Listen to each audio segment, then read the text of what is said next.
देविका बहुत अच्छी लड़की है, पर घर के तौर तरीके सीखने में थोड़ा वक्त लग रहा है उसे। सीख जाएगी।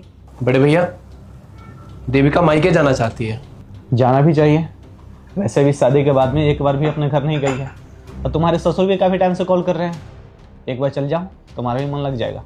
बड़े भैया, अगर ये वापस आने के लिए जाती तो मैं ज़रूर जाता इसके साथ, लेकिन अब ये वापस नहीं आएगी। क्या तुम लोग का अगर तौर तरीका वापस में नहीं मिलते हैं तो बैठ के चार दीवारी में तुम दोनों आपस में बातें कर लो।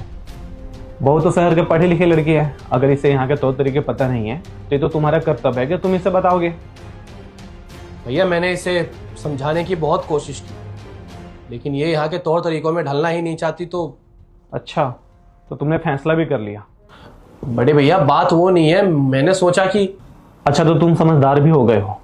अगर बहू तुम्हारी तौर तरीके नहीं समझती है तो तुम बदल जाओ, तुम उसका तौर तरीका अपना लो। वो तुम्हारी वाइफ है, तुम्हारा हाथ पकड़ के यहाँ पे आई है तुम्हारे लिए, अपने घर वाले को छोड़ के।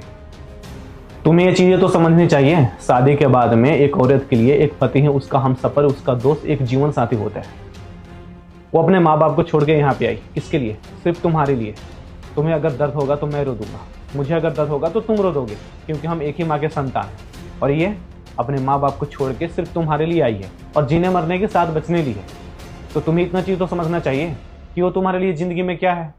शादी के बाद में पत्नी एक परछाई की तरह होती है, वो जीवन भर साथ रहती है। वो तुम्हारे सुख में दुख में तुम्हारे साथ हमेशा खड़ी रहेगी। अगर पत्नी चाहेगी तो एक झोपड़ी को महल बना देगी, और अगर तोड़ने को आएगी तो वो महल तोड़ के एक झुग्गी झोपड़ी बना देगी। इतना तो तुम्हें समझ जाना चाहिए। देखो, छोटी मोटी नोक झोंक तो होती रहती है हस्बैंड वाइफ के बीच में, पर इसके लिए जरूरी नहीं है कि ये घर छोड़ के दूसरे घर चले जाए। फिर समाज में हमारी इज्जत ही क्या रह जाएगी, और लोग ये बोलेंगे सुजीत पांडे का छोटा भाई अपने वाइफ को मायके छोड़ के आ गया। हमारी जब इज्जत ही नहीं रहेगी तो फिर हमें जीने का क्या मतलब है। और कभी कभी आपके भैया और मेरी भी कभी अनबन हो जाती है तो वो मुझे समझाते हैं और मैं भी समझने की कोशिश करती हूँ, और इसी तरीके से रिश्ते चलते हैं। अगर छोटी छोटी बात पे हम नाराज़ हो जाएंगे, एक दूसरे से दूर होने की बात करेंगे, तो ऐसे तो कोई रिश्ता नहीं निभा पाएगा।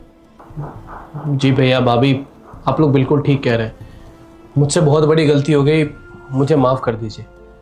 हमारी छोटी मोटी अनबन हुई और जिद करने लगी कि इसे मायके जाना है, और मैं भी तैयार हो गया। मैंने इसे समझाया तक नहीं। देखो भैया, छोटा मुंह और बड़ी बात। अब आप तो अच्छे से जानते हो कि मैं किस खानदान से आई हूँ। अब अच्छा लगता है क्या मैं इतने अमीर घर से आई हूँ और दीदी के आगे हाथ फैलाती रहूं कि दीदी ये दे दो, दीदी वो दे दो। अब सब कुछ तो दीदी के नाम है, प्रॉपर्टी, जमीन।